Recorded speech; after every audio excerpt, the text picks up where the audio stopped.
You're watching Oilers Nation Everyday with Tyler Yaremchuk. Your one-stop shop for all things Oilers.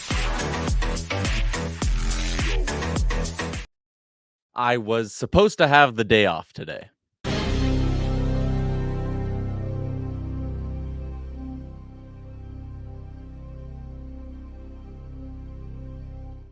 It is offer sheet mania for the Edmonton Oilers.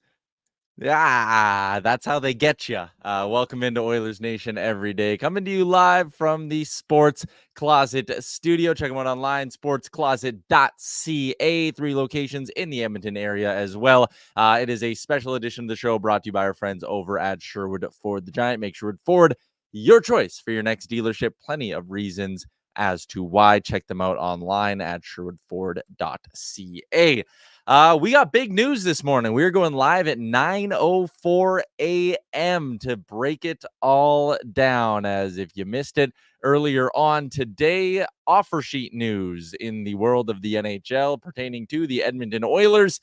Philip Broberg and Dylan Holloway have both been given an offer sheet by the St. Louis Blues. For Broberg, it is 2 years by $4.58917. $4.5 million and a bunch of money at the end there. Dylan Holloway, it is 2 years by $2.9 million and a bunch of dollars and cents at the end. One more dollar for either player would have bumped the compensation up from, well, what it is right there. So in total, it is roughly $6.9 million. The Oilers have 7 days to match these offer sheets. If they choose to not match these offer sheets, they will be getting a 3rd-round pick for Dylan Holloway. They will be getting a 2nd-round pick for Philip Broberg. That is the news of the morning. It came down just before 8 a.m. The St. Louis Blues with what I would honestly call a predatory offer sheet of the Edmonton Oilers. If they really liked just one of the players, they would offer sheet just one of the players. If they wanted one of these guys, they would have gone about it maybe in a trade, but it's in the CBA. You're allowed to do it, and the Blues clearly want to add some young talent and feel like there's value here for them to get one of these guys for potentially both of them for a 2nd and a 3rd-round pick. Welcome in over on the Oilers Nation YouTube. We got a poll up in there right now. It is going to serve as our Sherwood Ford Giant question of the day. Excuse me, as we work through a couple of technical difficulties here. And I know we're hurting right now on the YouTube as well. So we're gonna get that sorted out, and we'll step aside, and then we'll come right back, and we'll be fully up on the YouTube.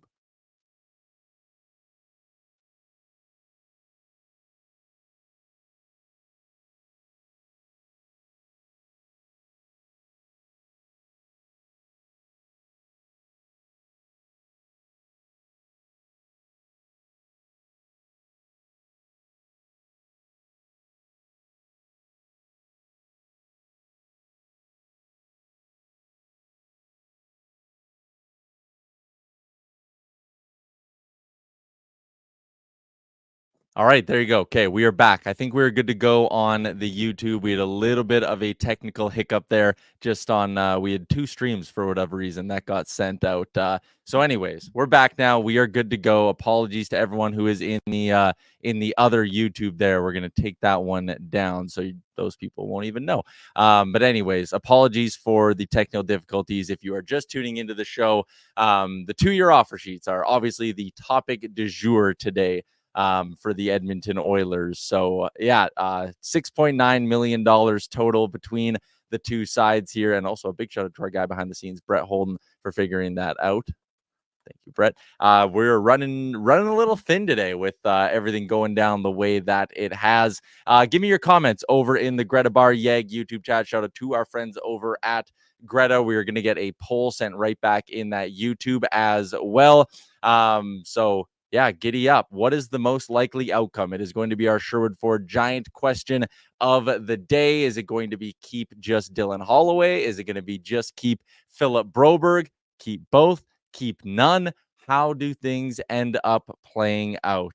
Yeah, sorry for everyone who was in the wrong YouTube chat. I was trying to set this all up by myself today, and there's a reason I don't do that anymore because I don't know the buttons all that well. So we're good to go now. We are up and streaming on the Oilers Nation YouTube. I see a bunch of the regulars starting to pop in over there now. So we're all sorted out on the technical side of things. So let's let the takes roll in. I'll get to a few of kind of like the common questions that are going around here. Have the players, I saw this one really early in the YouTube chat. Does this mean the players have already accepted? Yes. I see it from Brandon over in the Facebook. Don't they have to accept the contract offers first? This means they have. The Blues, like saying you've tendered an offer sheet, is the players have accepted it. So Doug Armstrong, Blues GM, has reached out to the agents for Holloway and Broberg. They've agreed to terms on these contracts. Philip Broberg and Dylan Holloway have agreed to be St. Louis Blues and sign these deals. The Oilers now get 7 days to match. Over the course of those 7 days, you can do whatever you need to in order to clear up the cap space. And we're going to go down a whole bunch of those rabbit holes throughout the course of this stream. Is Liam awake yet? Yes, Liam's driving into the office. He's getting in as fast as he can. As soon as he's here, he's going to pop onto the show, and we'll get Liam's take on all of this as well. But yeah, the Holloway and Broberg are they're on board with this. And that's part of the reason why like offer sheets are so rare. Like looking back, the last time it happened was August of 2021 when Jesperi Kotkaniemi signed the 1-year, $6.1 million deal with the Carolina Hurricanes. The Canadians chose not to match, and they got a first and a third round pick back. Again, higher AAV there at $6.1 million. And honestly, if either Broberg or Holloway had gotten to that number, like it's a no-brainer for the Oilers to not match it. Before that offer sheet in 2021, it was Sebastian Aho getting a 5-year, $42 million offer sheet from the Carolina or from the Montreal Canadiens. He got matched, stayed as a Carolina Hurricane. Before that, the last time there was an offer sheet was all the way back in February of 2013. If you remember, they were coming out of the lockout. Ryan O'Reilly was a restricted free agent. The Flames offer sheeted him 2 years by $10 million.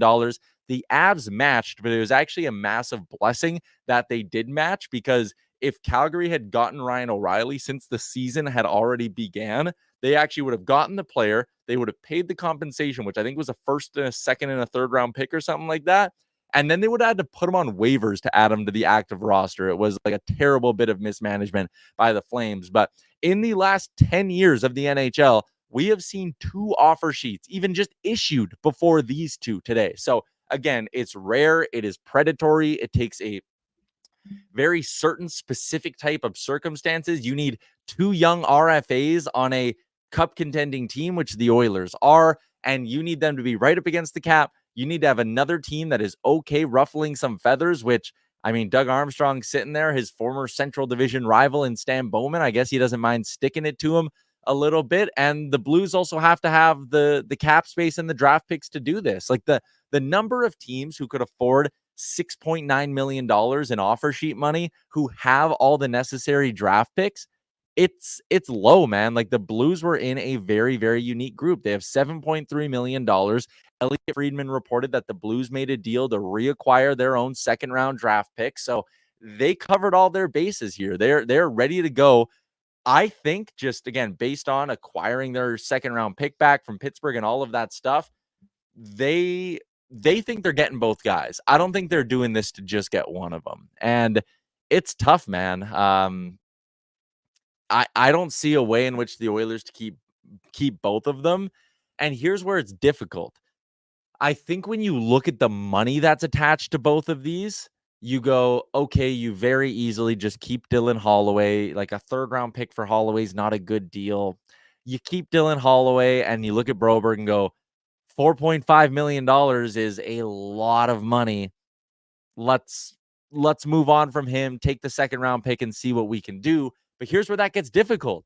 When you look at the way the lineup was supposed to go next year, you could argue Dylan Holloway is a third line winger for this team, right? Like when he's on the left side, you have Skinner and Nugent Hopkins playing ahead of him. Philip Broberg we're sitting here going, he's playing with Darnell Nurse. He's a top 4 defenseman. They're going to move him to the right side. Like, how do you sit here and back out of a young guy who you thought was ready to play top 4 minutes, who did play top 4 minutes for you in the Stanley Cup final? And it was only 8 games. And I did say that. I think I mentioned that maybe it was Friday show, maybe it was Monday show. Like, we do need to be careful with Broberg because he only showed us he can do it for 8 games. He's not a lock to be a top 4 defenseman, but still the plan was Broberg on the second pairing, Holloway on the third line. Which one would you rather lose? I'd rather lose my third line winger and also depth wingers, scoring wingers, whatever Dylan Holloway's ceiling is. It's easy to go find those guys. Hell, the Oilers found 2 of them in free agency this year just lying around in Arvidsson and Skinner. It's very easy to replace a Dylan Holloway in your lineup.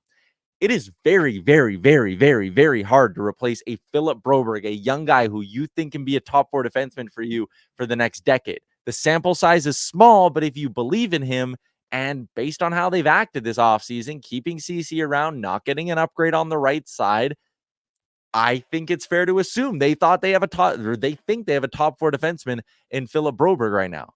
So how can you justify keeping the guy who's a third line winger and losing the guy who's a top 4 defenseman for you on your right side, left-handed playing the right side? So if you follow my logic, and apologies if I'm scatterbrained, I'm doing this all kind of in the moment. If you follow that logic, you absolutely have to keep Philip Broberg. But $4.5 million for a guy who's shown you he can be a top 4 defenseman for 8 games is an absolutely insane overpay. So how do you justify keeping that guy around and overpaying at that amount when he's going to be RFA years after that? Qualify, that sets up Philip Broberg to within 2 years, whatever, 3-4 years from now, you're basically saying, okay, we one day believe Philip Broberg's going to be a $6+ million defenseman for us. A couple good points being made. Brad Bay, you have a replacement for Holloway in the minors. Savoy says hi. I did see someone else already said that as well. Jerry said it over in the Facebook. Jay Saskia, I'd accept losing Holloway to keep Broberg. Savoy or Lavoie can replace Holloway's minutes in a pinch. And I do agree with that. But again, this is now a money thing. And also a draft pick thing. Do you want the 2nd round pick or the 3rd round pick? Do you want to overpay a guy potentially at $4.5 million, or do you want to sit there and maybe just sit there and say, okay, we'll bite the bullet, keep Holloway, and hope he scores us 15 goals for the next couple of seasons? I know people are saying Holloway or Savoy's a right shot. You can move guys around. I'm not worried about right shot, left shot when it comes to this Oilers team. So this is honestly really, really tough to figure out. Also, people keep saying BM is on vacation. Oh, he's in the chat. We're not getting BM on. BM, go drink a beer. It's like, where, I don't know if you're either in Grand Prairie or Toronto or something like that. It's early enough for a beer, or the right amount of time for beer in either of those places. BM, go drink beer. Let Zach and Cam do the website, and you're not joining the show. I refuse to let you work today. All right, and Liam's going to join us in a bit. I see him down in my preview window here. He's getting ready. And Spencer asks an interesting question. Sherwood Ford giant question, if you will. Let me get that up. I'm producing by myself today. Sherwood Ford the Giant. Shout out to Sherwood Ford the Giant. How do we keep both, says Spencer? Well, you're going to have to make some tough decisions, right? If you want to keep both, that's $6.9 million. So you're going to be bringing them in. You are already $300K over. So Puckpedia has already penciled them in there. So that actually makes my life a lot easier. So you are $7.2 million over the cap. You need LTIR, and Kane takes care of 5.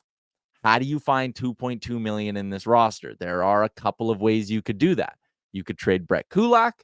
You could trade Cody Ceci. With that, so you're sitting 13 forwards, 8 defensemen, and 2 goalies. I mean, you could go through the season with exactly 12 forwards, 6 defensemen, and 2 goalies on your roster. You LTIR Kane, that's 5. You send down Josh Brown. You send down Corey Perry, and you send down Troy Stetcher, and you are at 3.8, 3.9-ish, plus the 5. You're actually good. You could actually do it with almost just doing Brown and Perry. But again, that requires offseason LTIR. That basically means you're committing to Evander Kane not coming back until the playoffs. You need to know that that's a guarantee.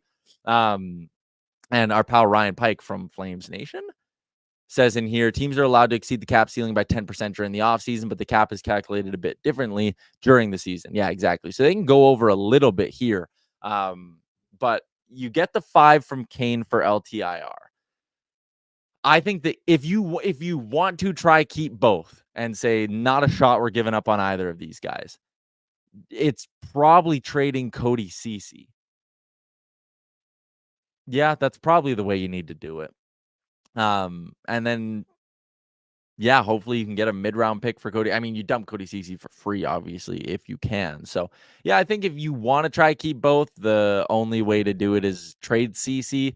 You're going to have to off-season LTIR Kane, which means you're basically saying, hey, you have to go to Evander Kane and be like, are you good not playing till the playoffs? Like, whatever surgery we are winking at each other behind the scenes that you think you might need. Do you do that? I don't know. I that's the only way, man. You got to trade Ceci. I don't think that's gonna happen though. If they had a magic backdoor deal for Ceci, like I feel like they would have done it by now and just been like, "Okay, cool. We're going Stetcher or Brown as our third pairing defenseman. We're getting out of this money. We're making our lives a little bit different." Liam, you just give me a thumbs up when you're ready to go, and I'll bring you in. Is he ready? He's drinking a coffee. Oh, there's his thumbs up. All right, let's go to the. Oh, wait, Liam, you're part of an ad read today. Star Mechanical Guest Line, Edmonton's #1 plumbing and heating company. Shout out to Star Mechanical, 20 plus years in the Edmonton area. Liam joins us from our Edmonton office. Whoa, you are crooked. Am I? I can't believe it. 5 dresses for Lauren Kyle. That's what we're going live with? And the picture of Leon and McDavid, was she holding a Stanley Cup? No, it was a bottle of tequila. It looked like a Stanley Cup to me, so I'm going to go with that. I can't believe it. So what did you have on the wedding? On the wedding, I had nothing. There was a picture of them in a boat. That's about crazy. That's about it. Yeah. I'm so what? Very crooked. You're very crooked right now. Do you want to fix it or do you just want to keep rolling? I'll fix it. Give me a second. Okay. All right. Liam's going to go away and he's going to fix his camera. Yeah. Brad Bay, $3,000 bottle of tequila. Yeah. Okay. I want to dig into some of your comments then, I guess. Okay. One other kind of like whatever you'd call it, frequently asked question. And I saw people were saying this online. They were saying, why don't you just match them both, get Holloway, get Broberg, and then go trade them somewhere? If you match an offer sheet, you cannot trade the player for 1 year. So if you match the offer sheet today, you cannot trade either Broberg or Holloway until August 13th of next year or whenever you end up coming around and actually matching this thing. You're almost there, Liam. You're almost there. Watching, so like I am looking at myself on the screen, but I have a small Liam below me. You're a little off, Liam. Just bring it up a little bit. Anyways, I don't know, Liam. I don't know which way. The bricks are not level though. 6-string McGee, how do the Oilers make the money work if they were to just retain Broberg? Okay, well, so I kind of walked down one side of the logic here of like, okay, one of these guys is a third line winger for you. That's better, Liam. You got it now. You're good. One of these guys is a third line winger for you. One of them is going to be dependent on to be a top 4 defenseman for you next year. Using that logic, it makes sense. And a lot of you have pointed out, and it makes a ton of sense in this situation. You have a replacement for Dylan Holloway. You went and got Matt Savoy this year. You're kind of good as we bring on Liam on the Star Mechanical Guest Line. Liam, I guess I'll just rewind. I'm kind of all over the place, but what was kind of your first thought when you woke up this morning and saw the news? God damn it. Why don't they do these things later in the afternoon? 2 now. Stan Bowman and now this one. The first things I wake up to in the morning. The 2 bad news I've had all summer have been the first thing I've read. But on a very serious note, I find it I feel like Broberg, I completely understand why he would accept that deal. Unproven guy in the NHL. He's played 81 games and what is it, like 10 NHL playoff games, real NHL playoff games, not these 3-minute ones anyway. But for Dylan Holloway, you're a guy who is probably going to get paid one day anyway, no matter what. So why are you accepting this deal at this time? And that's what kind of irks me is the Holloway one more than the Broberg one. I obviously drove into the office today, so I've had a lot of time to think about it. Maybe you let them both go and just figure it out. You take the picks that you've got. You've already lost your first round pick for this year. So getting a second round pick from St. Louis could actually be somewhat beneficial to you for a guy in Holloway. I'm not sure what the compensation actually is for Broberg. I know it's going to be a couple of picks, but Holloway's a second round pick.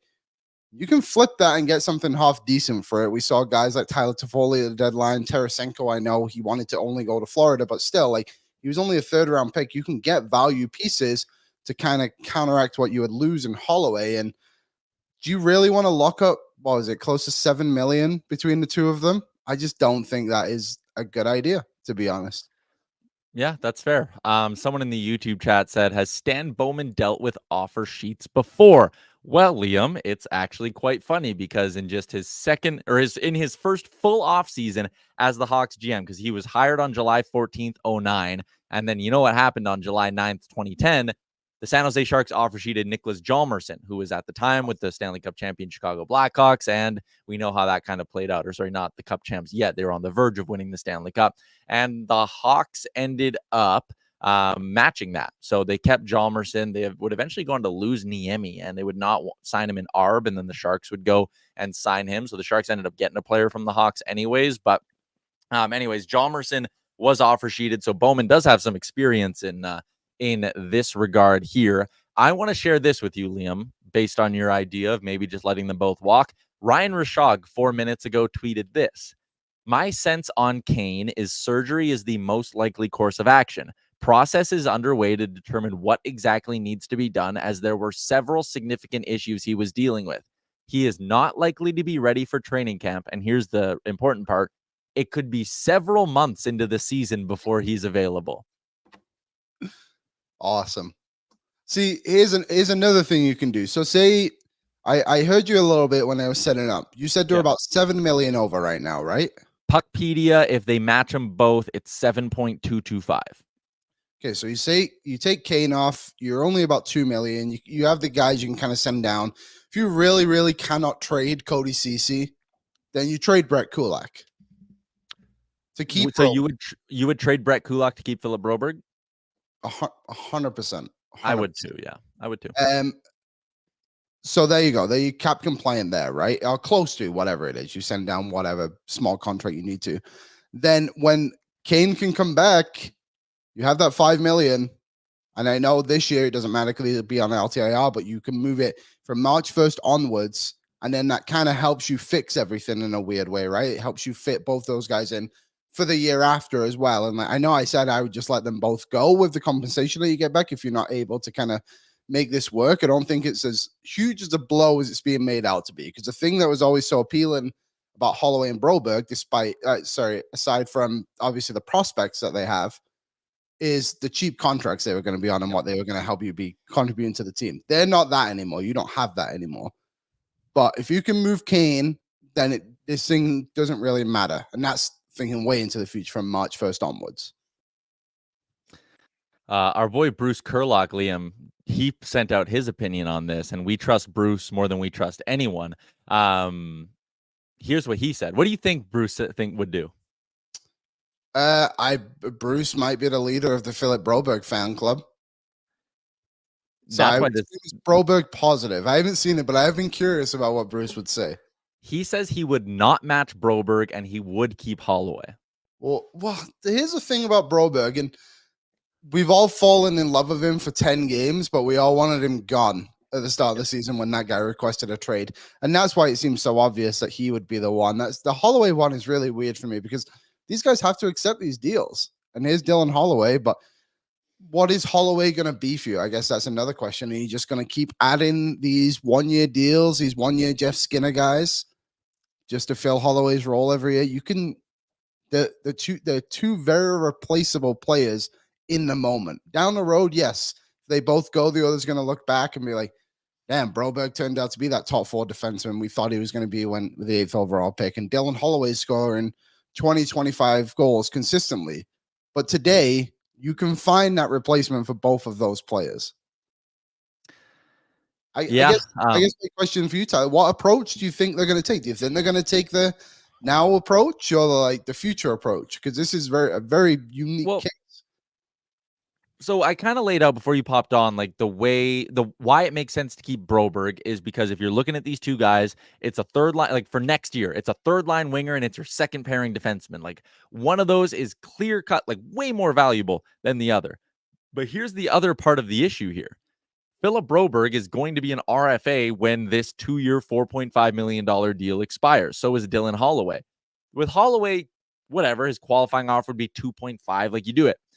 This pushes Philip Broberg's next qualifying offer in 2 years to basically $5 million.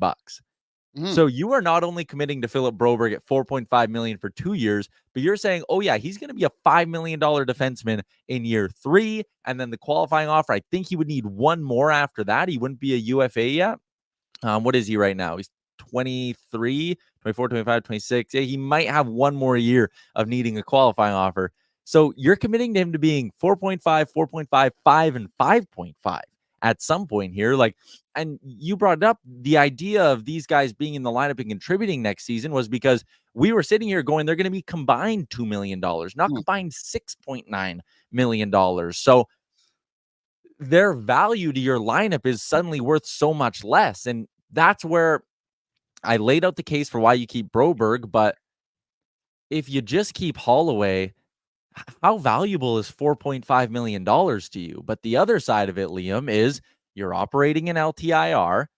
It's not like the Oilers had this cap space set aside and now they can sit there and go, okay, let's go make a trade. Because it's going to be very, very hard to go make a trade with that $4.5 million. Like, you can't spend it as freely as maybe some people think you can, is my point. Yeah, I definitely agree. Spencer made a good comment in the chat, and you might have read this one before. Like, we keep talking about Savoy, but there's also Lavoie.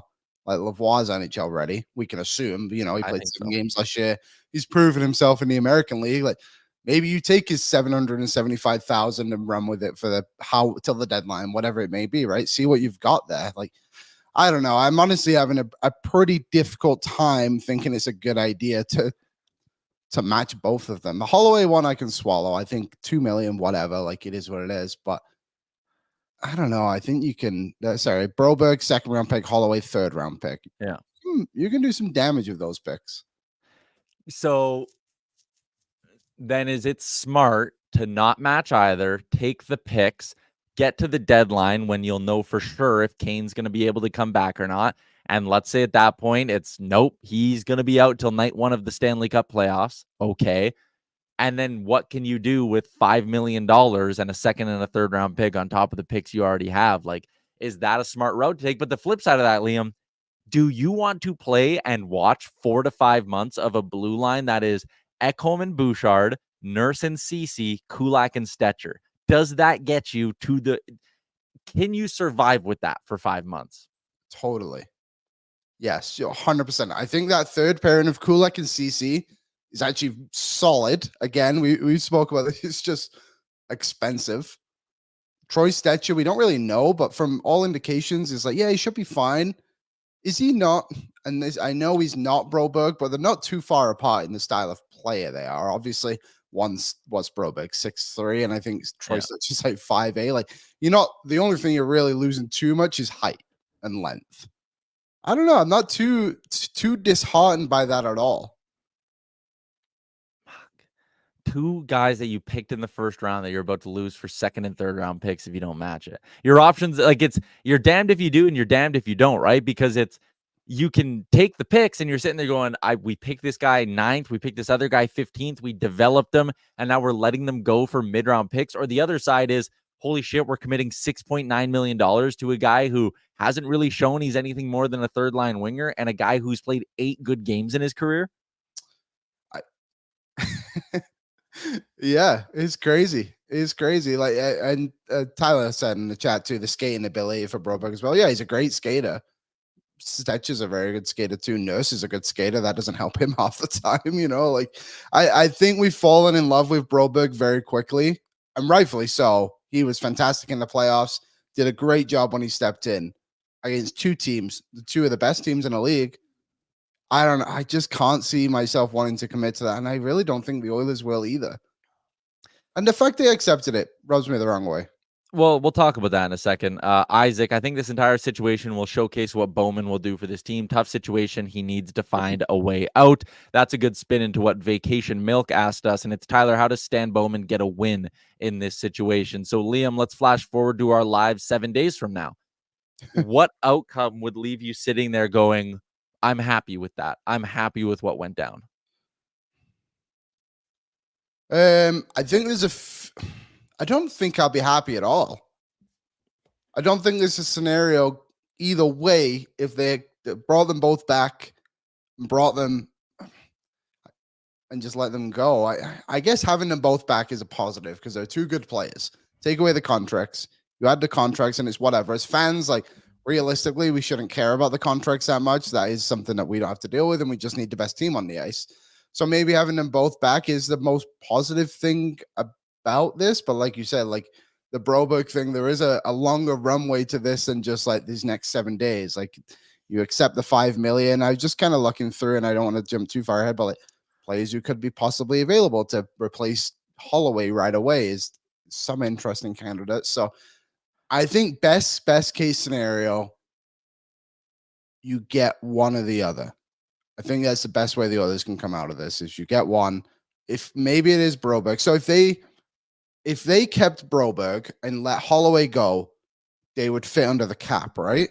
When Kane goes on LTIR. Yeah. With a decent roster still.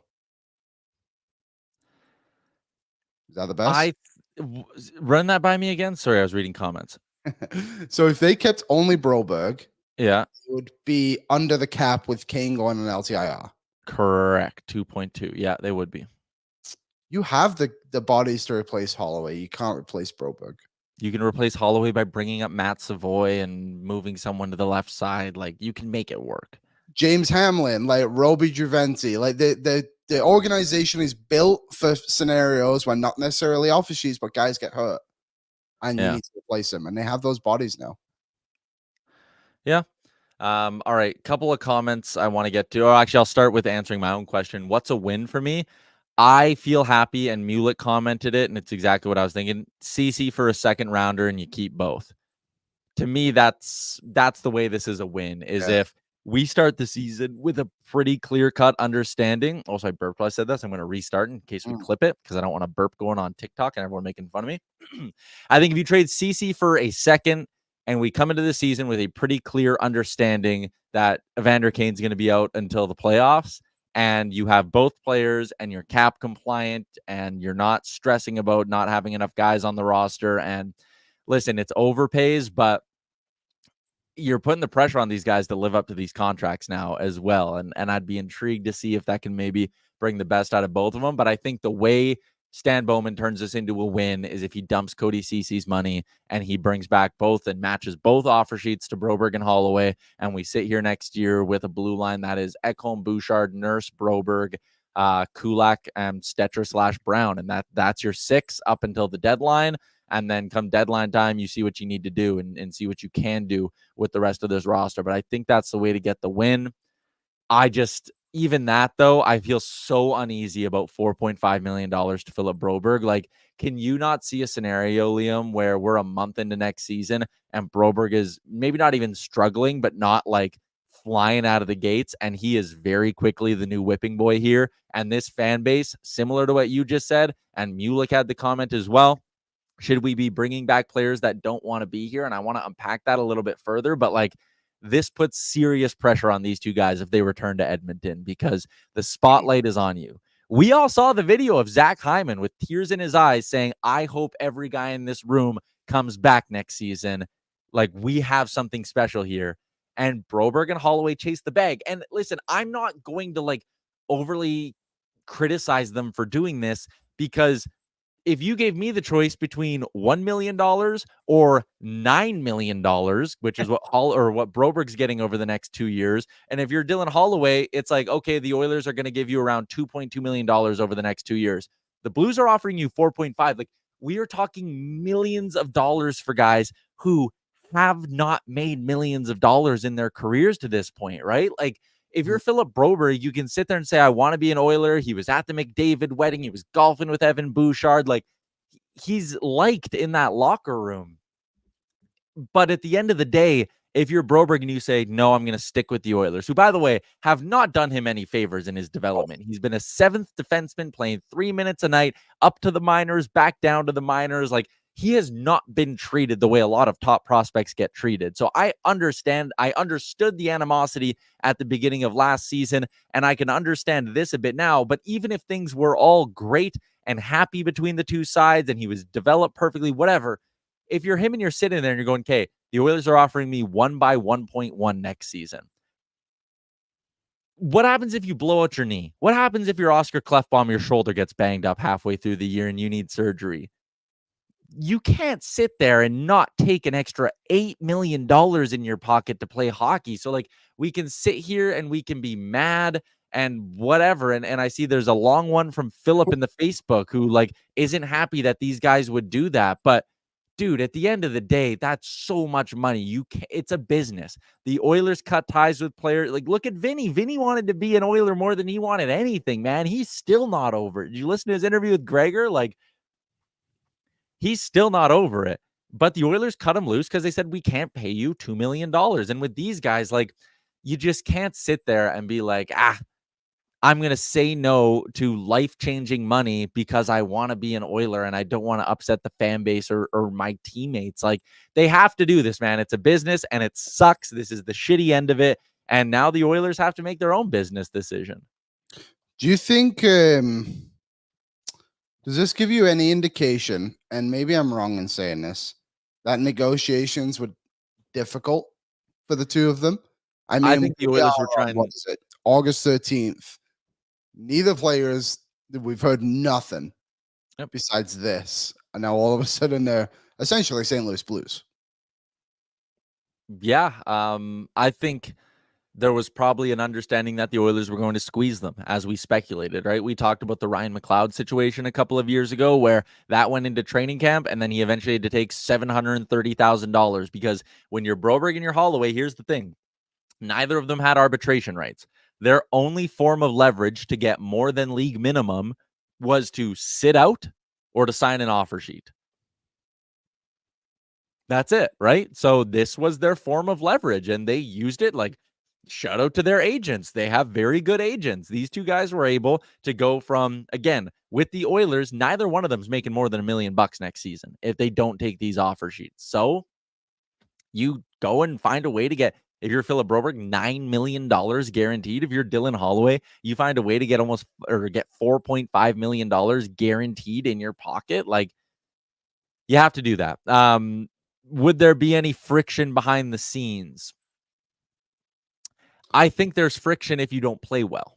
And I think that's what it would be. Like, if you're Philip Broberg and the Oilers match it, and next season Philip Broberg is playing, also, for people wondering, I see Jeremiah, our good DFO friend, in there. It's $4.5 million per season for Philip Broberg, not over the course of the 2 years. For Dylan Holloway, it's $2.25 million per year for 2 years. So, anyways, back to the Broberg point. If he comes in and doesn't play well, this fan base is going to turn on him very, very fast. And if you're Philip Broberg, it is not going to be a fun place to play when you need to face the media after doing the offer sheet thing and then playing like garbage. And with your teammates, yeah, I bet you that they'll never say it publicly. It'll never come out publicly, but they'll be sitting there looking at Philip Broberg going, really? You put the screws to us? We had to trade Cody Ceci, who, say what you want about Cody Ceci on the ice, but he's loved in that locker room.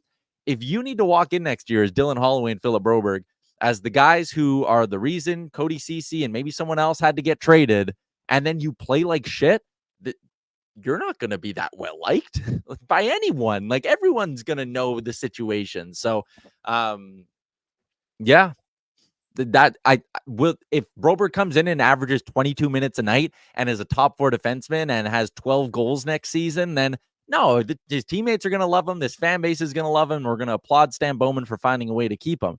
If Philip Broberg goes to St. Louis and is a healthy scratch by Christmas, which, again, I don't think is out of the realm of possibilities because he has played 8 games as a top 4 defenseman, and like, that is insane to pay a guy $4.5 million per year based on that small of a sample size. But yeah, I don't know. Jax, Broberg and Holloway didn't ask for the offer sheets. LOL. Well, they kind of did. They accepted You have to sign them. They signed them. Like, this isn't, and I don't want anyone to think this is a thing. Like, the St. Louis Blues don't just put their hand up and go offer sheet and then the process starts. There's a negotiation. Holloway and Broberg's agents are contacted.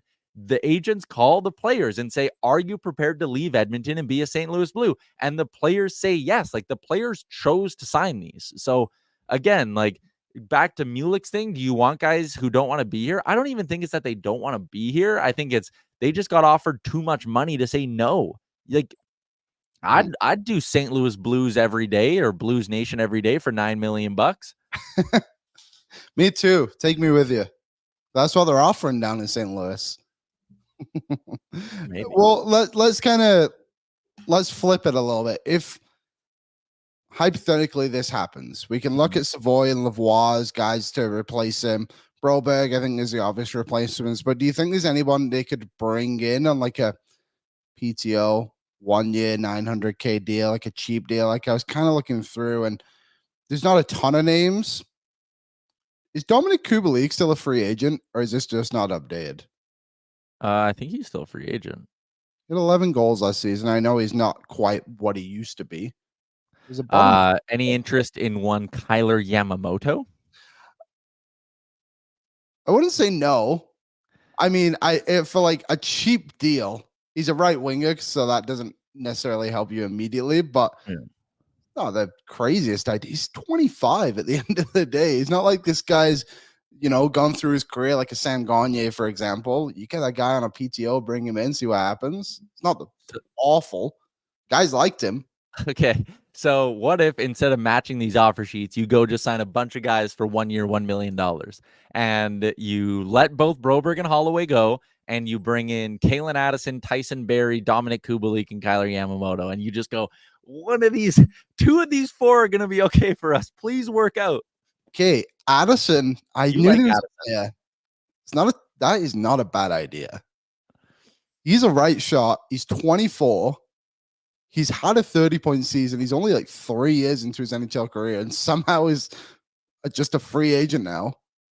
If you lose Broberg for that much, I think that guy is an immediate replacement. Can I tell you the biggest blessing in all of this? Go ahead.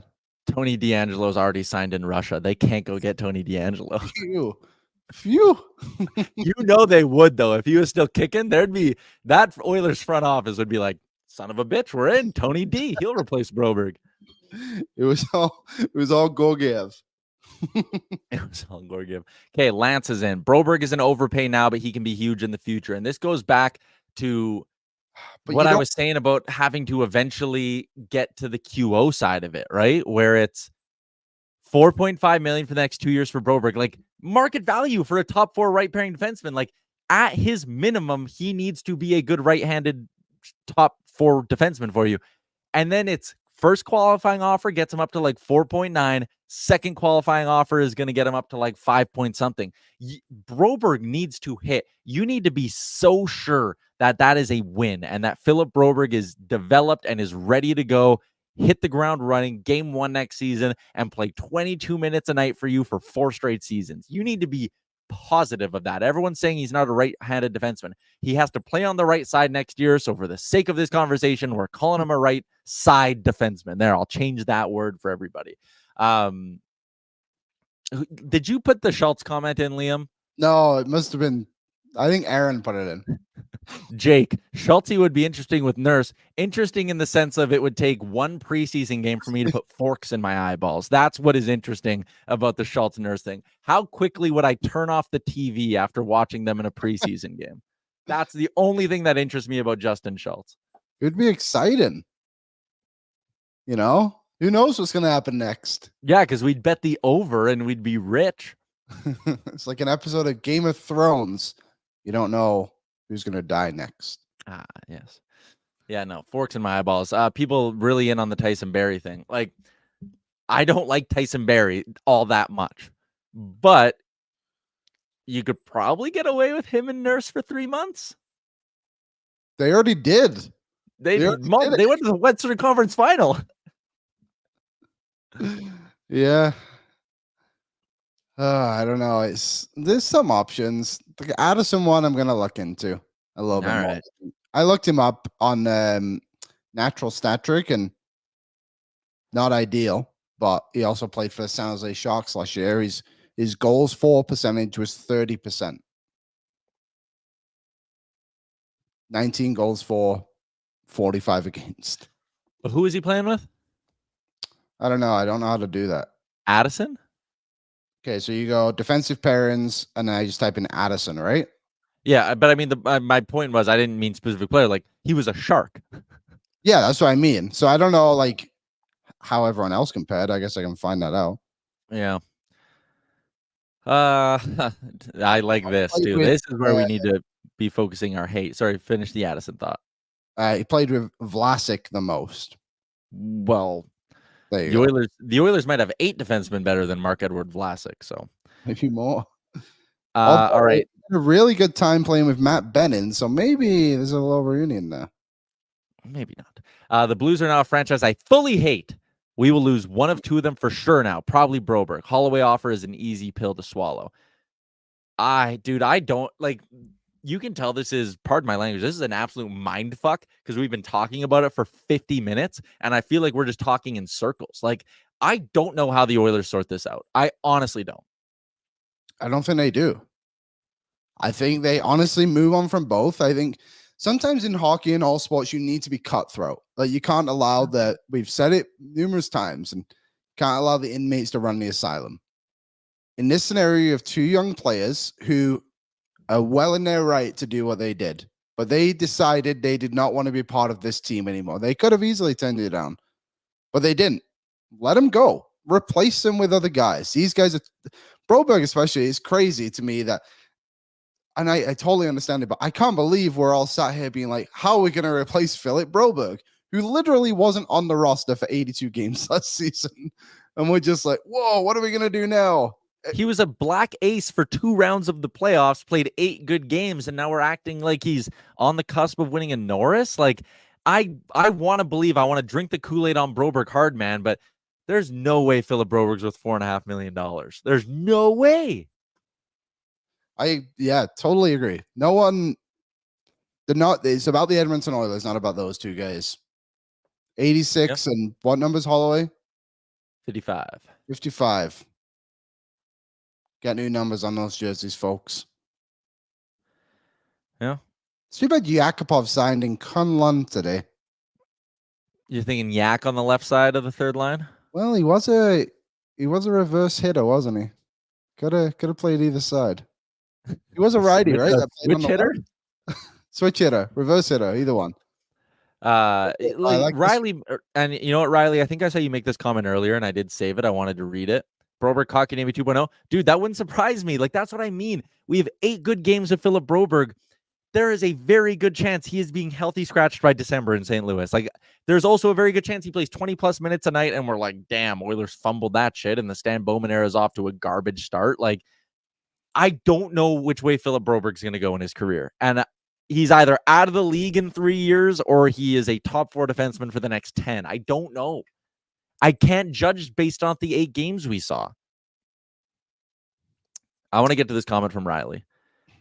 That second from Broberg could go a long way in getting an actual second pairing right-handed D-man. Yeah. That's the other thing too, is like we're square peg round holing Broberg into this decor right now. It's like, okay, like he can do it good enough on the right side, so let's just throw him up next to Darnell Nurse and hope that's good. But we've also all recognized that by the deadline, you need to go get a top 4 right-handed defenseman. And if it means moving Broberg down, probably CC out, whatever, like there you go. But I mean, Jack, knowing the Oilers' luck, he'll be Larson 2.0. Yeah, I mean, and if they match it, he's going to turn into Justin Schultz 2.0. Like, that's just the way it is.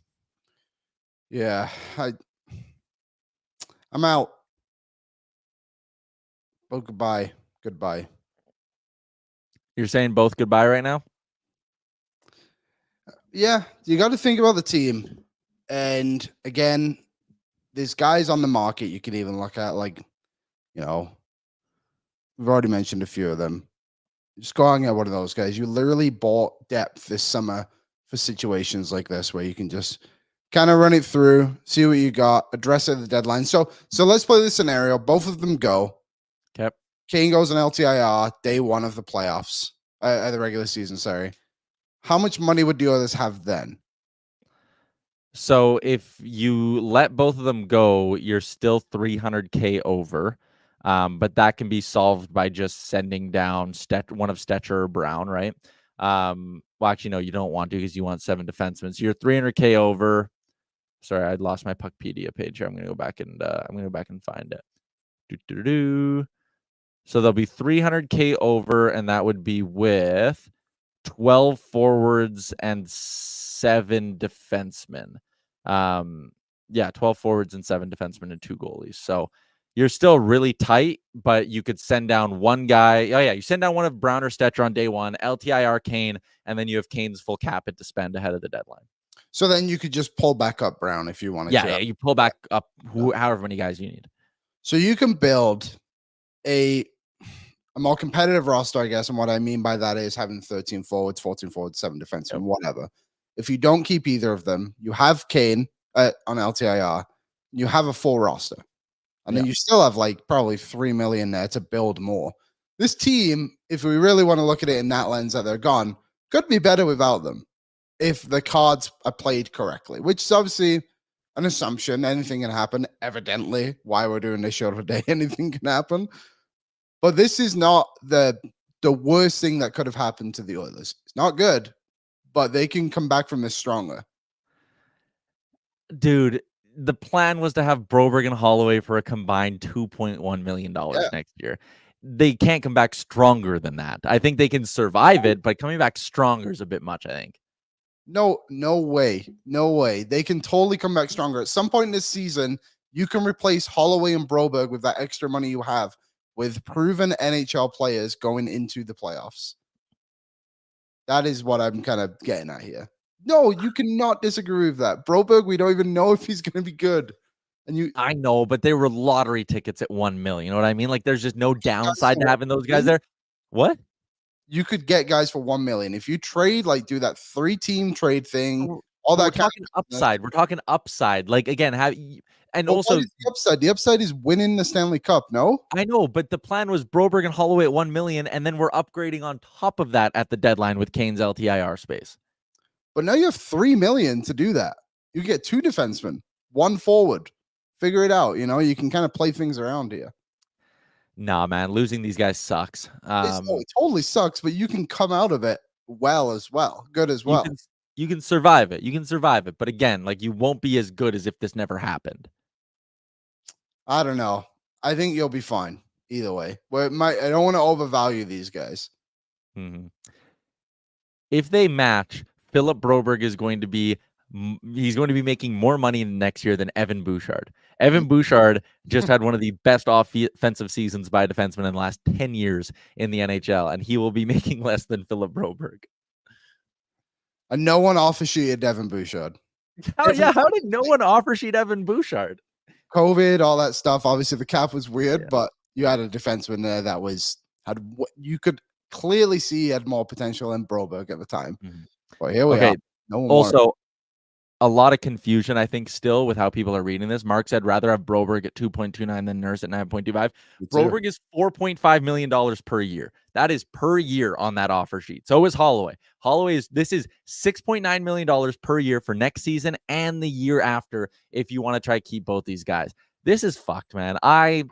We haven't seen an offer sheet in like 3 years. We've seen 2 in the last 10, and it's because Montreal and Carolina didn't like each other. They weren't even trying to make good hockey decisions. Like, Doug Armstrong must hate Stan Bowman.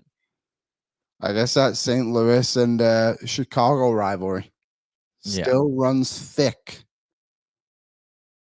How do I find the free agents for this upcoming deadline? Guys who could be available. You can go I think you go Puckpedia 2024 UFAs, and then you just change the year. Yeah, expiry. So some of the names that yes, I love that we're doing this. By the way, I did try to get Frank on the show today, but he said he was busy today. Busy breaking news. We're in our lives. Contract expiry, UFAs only. I don't know. Hey, Jackal says Broberg is only getting better. Pay the man now. I just wish it wasn't 2 years. Okay, but Tyler ran through this as well. His next contract is going to be $5 million minimum because of the way the offer sheet goes. You don't know if Broberg's going to get better because he's played like 8 games. He cannot be worth that much money. To a team that's trying to win the Stanley Cup today. Yeah. Jay Gonzalez, what if they trade Kulak and CC and have Broberg in? Is it an easy pill to swallow? If you are trading both Kulak and CC just to keep Broberg, listen, I don't like Cody CC. You can trade him for peanuts and I wouldn't blink. Like, I'd say it's a good deal. But you're trading both of them, and that would mean your blue line next season is Ekholm Bush, Nurse Broberg, and then Stetcher Brown, or you're going Nurse Stetcher, Broberg Brown. Like, you're depleting your depth, losing both Kulak and CC, which again, CC, I roll my eyes at like the idea of being like, you got to keep them, but like losing both those guys totally kills your depth. Like, I don't think you can do that just to keep Broberg. Like, it's such an overpay at 4.5. I don't know what you do. I don't know what you do. I don't know either. You want to talk about a little slider in there? Actually, why would they even want to slide this in here? I know you and I are big CFL guys now, Liam. Love the Nathan Rourke's going back to the Lions. Thank God. And I don't think a lot of people will really care about that. But the Edmonton Elks, for the first time in their history, are going to have an owner. Yeah, which is great. Hopefully that is a positive thing for them. I did see that. It's not going to be Randy Gregg, right? No, so this is from TSN's Dave Naylor. According to a source, the new owner of the Elks is Larry Thompson, comes from the construction business, local, longtime season ticket holder. I think he might be the PCL guy. Oh, cool. Long-time season ticket holder. One of few. Yeah, one of few. Okay, do you want to wrap it? What do you want to do? Are we going to do another show tomorrow? Should we keep this thing rolling? I'm ready to dive into the trade deadline. If the scenario comes where these two guys leave and you have that money, I need to prove that the others can get better. Did you look into things at all? I'm looking at things right now, and I'm going to run some scenarios by you. Okay, let's go. Hit me. Okay, left winger, Taylor Hall. I've already got the articles written. Absolutely. Okay. Taylor Hall is better than Holloway. Yes or no? He would be next year. For a year. Okay, then right shot defenseman. I might need your help with this one because it's kind of doesn't have them as labeled as right shots. If they're right or left shot, I feel you. Yeah. Kind of a pain in the ass. Come on, what are you doing? 5-on-5 time on ice per game. Jacob Chikrin is a pending UFA. He's a lefty, though, I think, right? Or is he a righty? He plays on the right, but he's a lefty. Or the other one of the two ways. I'm just looking straight up at defense. I mean, Adam Larson's the. Can you imagine they lose Broberg and Holloway, and at the deadline they bring back Hall and Larson? That would be special. That'd be pretty funny. It's so funny watching again people watching the show on delay. There's been so many comments filtered through being like, second for CC? Seriously? Another one here. Broberg is not close. Stetcher is not close to Broberg. Totally. But they're not like, go ahead. But it's $4.5 million you got to commit to Broberg for the next 2 years, and then all the contracts you got to keep giving him after that. Like, people keep saying, like, how can you give up on Broberg based on what you saw for those 8 games in the playoffs? It was 8 games. It was literally only 8 games here, or 9 games, whatever the fuck it ended up being, 10 games. Like, it was such a small sample size, and this isn't giving up on him for nothing. This is giving up on him because you're like, whoa, he's not worth $4.5 million per year. So if he got 4.5 million, he would be the 3rd highest paid defenseman on the Oilers next year. Correct. Now let me know in the chat if you want that to happen, because I know none of you do, because he is not worth it. And it's not just for 1 year, it's for 2 years. So now we're all going to scream at Leon Draisaitl when he doesn't take the discount that we all want him to take, because he doesn't have to. But Broberg is going to have to come in. He's going to have to, and I know Nurse doesn't do this either. So you might essentially have 3 defensemen, I'm going to throw CC into this, out of your 6 who do not play to their salary and ever for at least this year. Sorry, I shouldn't say ever. That is not worth it for the Oilers at all. The potential, yes. With Broberg, we all saw it. We know what he could be. But it's not worth it. You can go out and get a defenseman at the deadline for like 2 million, say at the most, who can play a steady role for you in the playoffs. And Broberg was great in the playoffs. Not worth it. The conversation is not great, but it's boy, oh boy, it's better than nothing, to be honest. And you can take that third round pick, second round pick, whatever it is for the two of them, and go and put them together and get a better player for it. I take Broberg 4.5 versus CC 3.2. Totally. But they can't trade CC evidently because they haven't yet.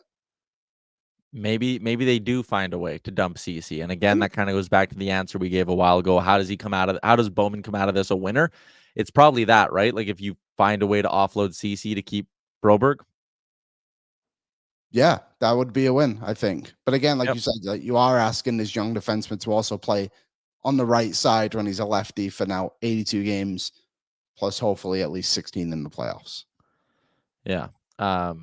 Justin, who's acting like Broberg's going to win a Norris? Like, no, I'm not even necessarily saying that. Like, the point is to commit to a guy at that term and that money after watching him be successful at the NHL level for 10 games is just, it's hard, man. It's really, really hard. And if you keep both these guys, you're fighting to stay cap compliant for day one, and you don't have a lot of money at the deadline. So you're committing to this being your roster for basically the entire season, like, and the playoffs. Like, you're going to have very little flexibility at the deadline if you do this.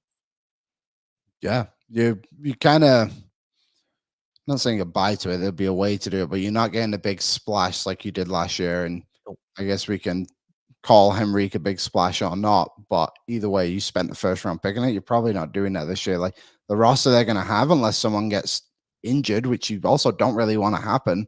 Yeah. They're not going to. This is it. This is the team. Yeah.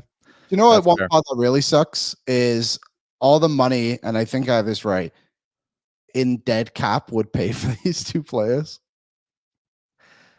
Yeah, but that's It's hindsight, of course. And I know. Yeah, that's hindsight. it's kind of funny. Margaret, why would you want someone that doesn't want to be here? Lose for Edmonton. I think you can't look at it like that. I think if you're one of those people who's like, oh, they clearly don't want to be here.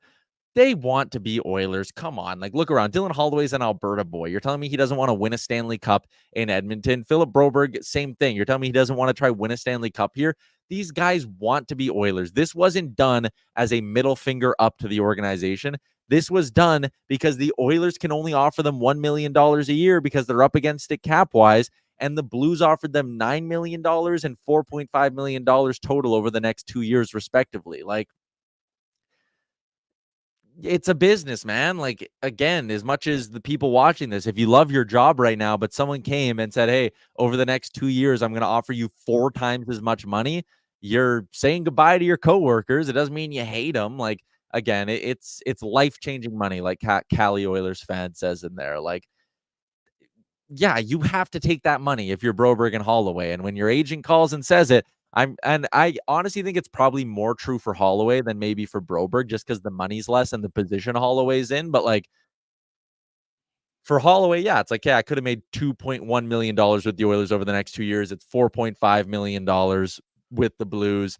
But with Holloway, there's the side of, boy, if I stick with Leon Draisaitl and I can score 25 goals in one of these years, I'm going to make the money back. And Margaret says, I get that, but money isn't everything. Yeah, that amount of money is and again, it's not like they aren't going to get to play hockey. They still get to be NHLers. They get to be on the St. Louis Blues. It's not like, they're giving up all that much. They still get to be professional hockey players. They just get paid a hell of a lot more money to do it. And anyone in this chat would do the exact same thing if they were put in that situation. So I'm not going to sit here and like, whatever, call them out all that hard. Because, and Margaret, good luck. Oilers fans are loyal. Yeah, I mean, they are. So are St. Louis Blues fans, though, right? So, I don't know. I just don't think you can look at it like that. Like, these guys had a chance to make themselves a shitload of money, and they're doing it. And guess what? Let's put it this way. If those guys would have said, you know what? No, we're going to say no to the money. We think the Oilers will do right by us for one day. We're going to sign for less and stay in Edmonton. And they both had bad seasons. You think the Oilers are sitting there next summer being like, You know what? We feel bad. We feel bad. We'll give you the money. We'll overpay you a little bit coming off a bad year. Like, come on. I like this one. Let's offer sheet Jake Neighbors next year. Now that is a player I would pay for. Hell yeah.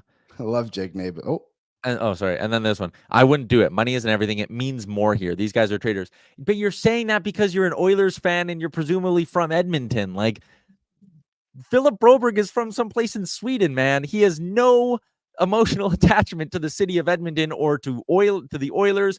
And if he sits there and goes, God, I love the fans or I love my teammates, you will make new fans and new teammates in St. Louis. Like, again, we can't, if you want to have a conversation about this and why they did it, like Oscar Klefbom makes a great point. You can't Kevin LeBanc yourself. He screwed himself out of a lot of money doing good by the San Jose Sharks. Like, you can't do that.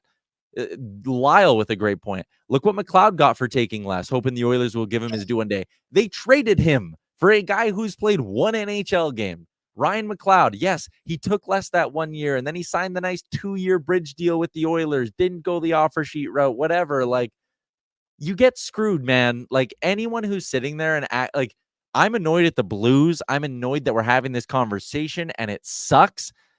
And, Jeffrey in the Facebook, they're not going to win a cup in St. Louis. That should be the main goal for NHL players. You get one career as an NHLer. You get to do this once. If you F up your shot at making life-changing money for you and your family, you don't get to sit there and go, I'll do it again. Like, that poof, it's gone, man. Like, you can't hate the players.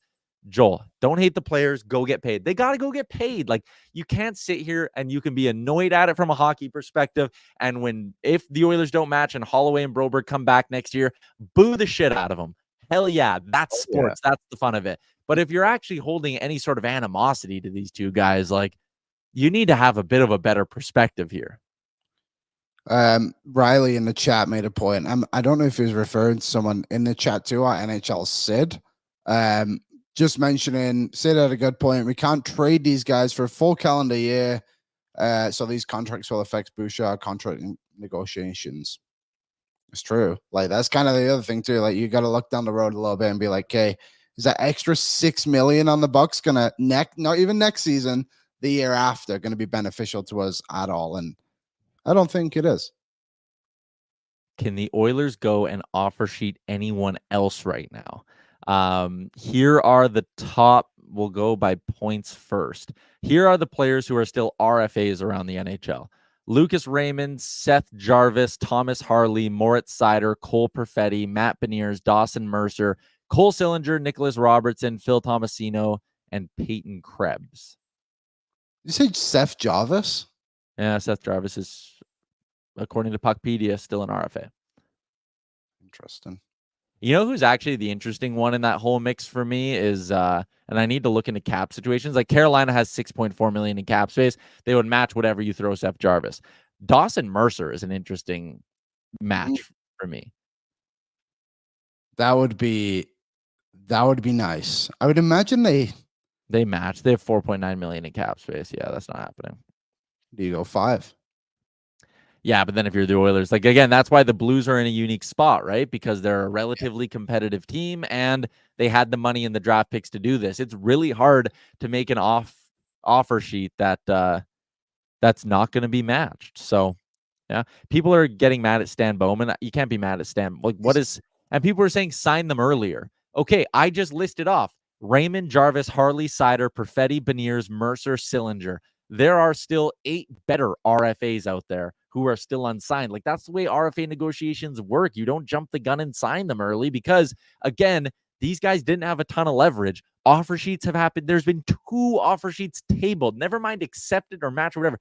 2 offer sheets tabled in the last 10 years of the NHL. I think it's fair for the Oilers to sit there and go, probably not going to happen. Teams don't do it. And you needed these guys to come in at a low cap hit. You had to squeeze them. So, again, that's hindsight, but I don't view this as like the Oilers messing up in any way, shape, or form. So, yeah, I'm not on that side either. I don't know. I've calmed down a little bit since the start of this show. Like, I'm not mad at the players. They had to go get paid. I'm not mad at Stan Bowman or Jeff Jackson because, again, waiting until September, I don't know. Waiting until September is what every team does with their RFAs. So, Yeah, then Deutschland Dame, there's probably bad blood. I agree with that. There probably is this is a little bit of an FU. I could totally see them not getting along all that well. Ryan, sign Yamamoto to a two-way, keep the third. You don't even have to go two-way, but sign Yamamoto, keep the third you get for Holloway. I think Holloway is as good as gone. This sucks, but I think both guys got to go. Like Dylan Holloway at his best is going to be what, a good complementary winger for you? Yeah, I mean, don't want to sound like we're downgrading on these guys. We're obviously high on them for sure, but like when you look at like the projection of this roster, like what is Holloway going to be? You know, he had a great playoffs. Do not get me wrong. I think he was second on the team in 5-on-5 goals or something crazy like that. But what's the ceiling for him? 25 goals? Is that not something you can grab every single year in free agency if you're the Oilers? Yeah. You grabbed a 41 goal guy from 2 years ago and Jeff Skinner this year. Holloway is infinitely easier to replace, but his contract and the offer sheet is infinitely easier to stomach. So that's why you're in such a bind here, right? Yeah. A couple of people, Lyle put it in there too, JVR at league minimum. I think the problem with JVR would be that you have Corey Perry and you can't have two players who can't skate. I don't mind JVR as a player. I think if you were looking for a guy just to kind of fill in as a third, fourth line guy here and there who can score maybe 10 goals for you, then sure. But like, isn't that what Corey Perry is kind of supposed to be for you? Yeah, David is in with a good comment. Hot take, I'd take a younger upside Holloway over 30-year-old Arvidsson, Skinner, or even Henrique. I'm actually with you on that. That was one of the things that popped into my head early, Liam, was like, are you kicking yourself for signing Jeff Skinner now? Like, are you sitting there going, maybe we shouldn't have done that? No, I think we need to think of today. And today the Oilers are trying to win the Stanley Cup. Yes, in 5 years' time, Dylan Holloway might be a top 6 player for you, but not right now. Jeff Skinner, it's got to be about today. And we do this every time with a playoff when it comes to the deadline too. It's like everyone's available, trade them all. Like, how do we not trade this guy? It's like we can't now just sit back and be like, well, maybe we shouldn't have signed guaranteed 30 goal guy Jeff Skinner because Dylan Holloway might get off a sheet. Like I get it, and I actually don't disagree with the point of the idea of like he's probably going to be better than them, but you're winning, and people like we didn't need Arvidsson, but we all loved it when it happened. Yep. Yeah, and that's fair too. It is hindsight. Like, we speculated on it. We talked about how, and I know Daryl has been in the chat talking about it. Like, I thought the Flames were going to do this. I thought if anyone was going to put the screws to the Oilers, it was going to be Calgary. And it would have made sense, right? They're in a rebuild. You can get two young players. You have all the cap space in the world. Team like St. Louis doing it is really, really surprising. Deutschland, no one can convince me Savoy can't put up similar numbers to Holloway. Savoy can put up better numbers than Holloway. Like, let's not get that twisted. Like, you do have a built-in replacement for Dylan Holloway in your system. He just happens to play on the other side of the ice, which makes him a bit more of a difficult fit in this whole thing, but still. Yes. Margaret, why are you ragging on Perry? Oh, I'm ragging on Perry because he's not good, he can't skate, and he unnecessarily took another $400,000. I have no problem ragging on Corey Perry. Dylan Holloway had 9 points last year. And how many of them came in the last 6 games of the season? He only played 38 with the Oilers. I thought he played a bit more. Over his 2 years with the Oilers, which was pretty much a full season, a little bit more, 90 games, 89. He had 18 points. Yeah. He's I don't want to sound like we're crapping on him because I think Holloway is a very good player, and I think he'll be a very good player for the Oilers next season if he was still to be here. I think he probably touches close to 15 goals. But he hasn't done that yet. And he's still young, so he's got a lot of time to prove it. But I just let St. Louis figure that out for themselves, I guess. Yeah. Oh man, I keep saying keep thinking we're gonna wrap this up right away, but there's a lot of you watching right now. So Dave brings up a good point. Holloway's injury concerns. Holloway's been banged up a lot. That's true. Let's run through quickly, just something a little different, fresher.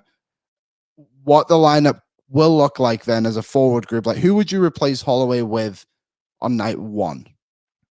Well, so actually, this was going to be tomorrow's Sherwood Ford Giant question was going to be, what's your opening night lineup with Kane on LTIR? And now it maybe turns into what's your opening night lineup with no Kane and no Holloway? But it's pretty easy for me, honestly. It's Skinner, McDavid, Hyman, Nuge, Draisaitl, Arvidsson. Your top 6 is locked in. Your third line is going to be Rico, Janmark, and Brown, and your fourth line is slow as shit, but it's Derek Ryan, Corey Perry, and maybe Corey Perry plays the left side and Ralph Lavoie's on your right wing.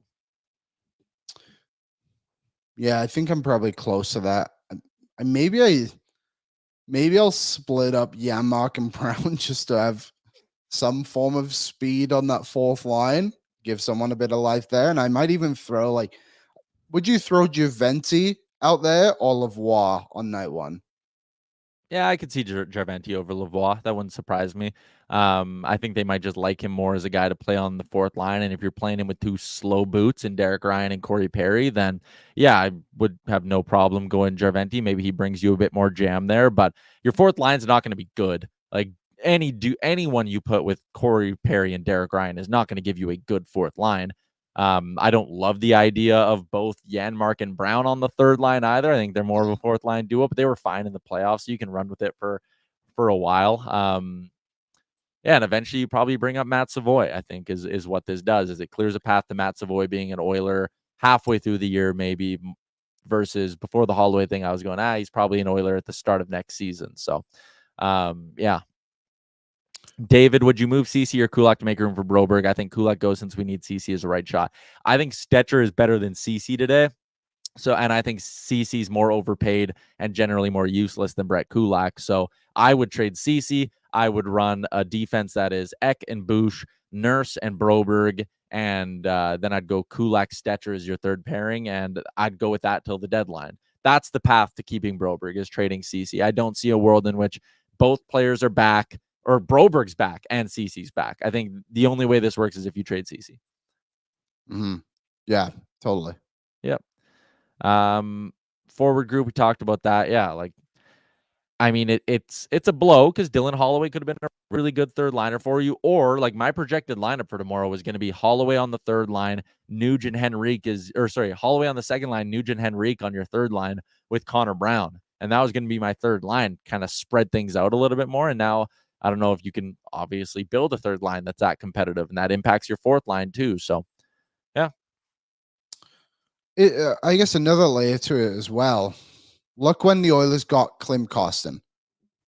That was during a camp. They put Samorukov through waivers, and St. Louis is kind of doing the same with Klim. You get a guy like that. Maybe that situation happens again, and that helps you improve that fourth line. Also, if you don't re-sign Broberg and Holloway and Kane goes to the LTIR, like we said, you have enough money to bring up a few guys. So maybe Liam Peterson is kind of your fourth line center there as well, and you have a Lavoie or Juventi.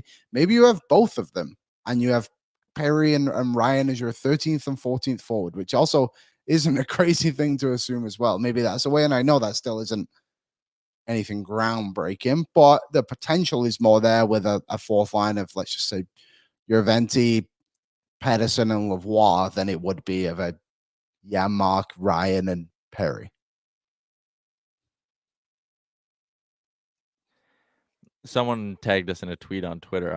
They're watching along. Someone needs to tell Tyler and Liam that if Edmonton decides to keep Broberg, it's because they believe in him, or they believe he will be a top 4 stud D-man for this team for years to come. Yeah, no shit. The only way you're paying him $4.5 million a year is if you think he's going to be a top 4 defenseman. All I'm saying is you need to be so damn sure about it. That's where the risk is in all of this. You need to be 100% locked in and confident that Philip Broberg is going to play 20 plus minutes for you every single game for the next 4 seasons. And hey, squeaky wheel, Mulek, it's awesome you guys are still going on this. I've been on this stream for 81 minutes now. I'm probably going to wrap this up right away. But squeaky wheel makes a good point. Oilers fans always overvalue potential. Kostin, Bear, Puljujarvi, Schremp, Yarvi, Yakubov, where are they now? We touched on that earlier. And Shane says every contract is a risk. Totally. But we hit on that earlier, man. There's Philip Broberg is being healthy scratched by the end of the year by St. Louis because he just can't handle 82 games at the NHL level. We don't know if he can handle 20 straight games at the NHL level, let alone 40, let alone 60, let alone 80, let alone doing it for 4 years. This is a big risk. It's not as simple as saying match it, trade CC, and we're a better team. There's a lot. There's a lot to consider here. That's a lot of money to shell out to the guy. Yeah, someone put it in there too. Every contract is a risk, and it's Yeah, sure. But like, there's probably a scenario like you just walked through. Like, we don't know what Broberg's like longevity can be in the NHL. There might be a time where you have to healthy scratch him. Are you willing to healthy scratch a player that's $4.5 million? Nope. Probably not. You probably don't want to do that. Ryan, hey boys, are the Oilers able to offer longer term than St. Louis, or are they restricted to matching the same offer? They are restricted to matching the same offer, which is a question someone else asked. They're like, hey, would the Oilers have gotten any heads up here? I would imagine they would have. I would like, doing business and not trying to just stab a knife into the Oilers. I don't see a world in which the agents don't reach out to Stan Bowman or Jeff Jackson and say, hey, we need to talk long-term deal because we're taking these offer sheets, or these offer sheets are on the table. I don't think if you're the agents, you're doing this again to screw over the Oilers. It's a last resort thing. So yeah, I bet you the Oilers said, okay, sign the offer sheets. Maybe we'll match them. Maybe we won't. But yeah, I would imagine there was some heads up, and the Oilers cannot change the offers at all. St. Louis forcing our hand. It's uncomfortable, but not as uncomfortable as paying those two that amount. I think it's a good way to put it from Daryl. So, yeah. Sheldon, 1.25 more than CC. Just match the offer sheet. But you need to trade CC first. And guess what? What's the line Frank likes to give us?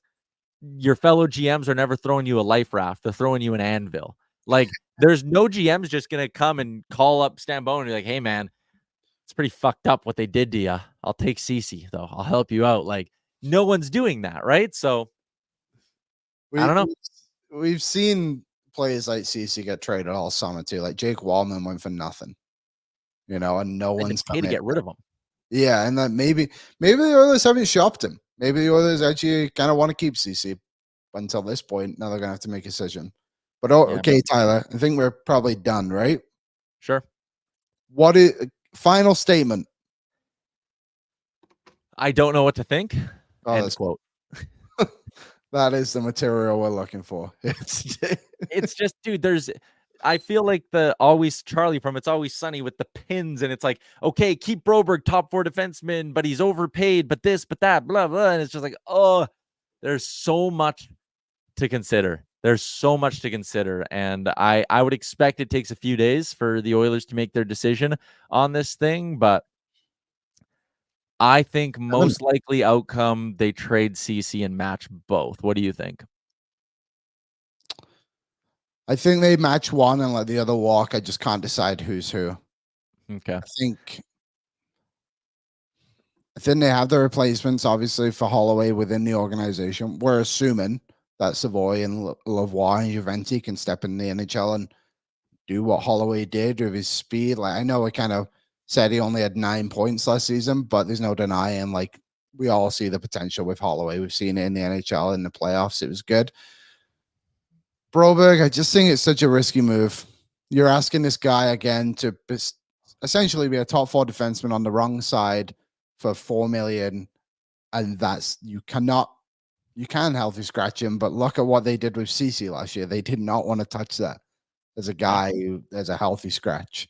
They're going to want to, maybe it's easier to do with Broberg because he's not established in the NHL, which should also lead to your decision of maybe he's not worth, what was the final offer? 4.59? Yeah. Maybe he's not worth that. And we can sit here and say like, oh, it's just $1 million and a bit more than CC. But if we sign both these guys, hypothetically, I don't think they will, then this is essentially your roster. You're not getting any big dogs. You're getting maybe like a Sam Carrick or something like that, maybe a little higher bit of a value. I think you can survive until the deadline with the 6 defensemen. We'll throw Stetcher in there, a right shot defenseman next to CC, or next to Kulak or Nurse, whichever way you want to do it. You can survive until the deadline, and then you can upgrade from there with like the $3-4 million that you have. All right, we're going to wrap this thing up, going almost 90 minutes. That was intense. Shout out to a handful of our friends and our partners that allow us to do the show. Sherwood Ford the Giant, Sherwood Power Sports and Marine for making today's show a possibility. Always excited to do these big breaking news summer shows. Always excited that you guys tune in for them as well. I do want to wrap up by giving some love to our friends over at Spring Financial. Unexpected expenses always show up. Maybe your home needs repairs. Maybe your kid needs a new hockey stick. Maybe someone offer sheets, 2 of your best young players. That's why Spring Financial is here. They offer online personal loans from $500 up to $35,000 with no stress and no branch visits ever. Join thousands of happy customers who've made them one of Canada's top-rated lenders. Apply in minutes at springfinancial.ca/ONE. That's springfinancial.ca/ONE. Quickly before we wrap, message from Spring Financial. Looking for the fastest personal loan in Canada? Well, look no further. Spring Financial offers fully online personal loans with zero stress and no need for branch visits. But don't take our word for it. Thank you. Thank you, Spring Financial. Thank you very much. Spring Financial is the best. Apply today at springfinancial.ca. Shout out to Spring Financial. All right, Liam, I think we'll do a quick show tomorrow, I think is the play. Like maybe just like a tight 30 at some point to get a little bit more opinions in here. We might get some more information between now and then. So I think the plan will be tomorrow as scheduled, noon Mountain Time, Oilers Nation Everyday here on the Oilers Nation YouTube, but it might be an abbreviated version of the show because we did 90 minutes today on this offer sheet drama. So we will talk about that. This is actually an interesting one.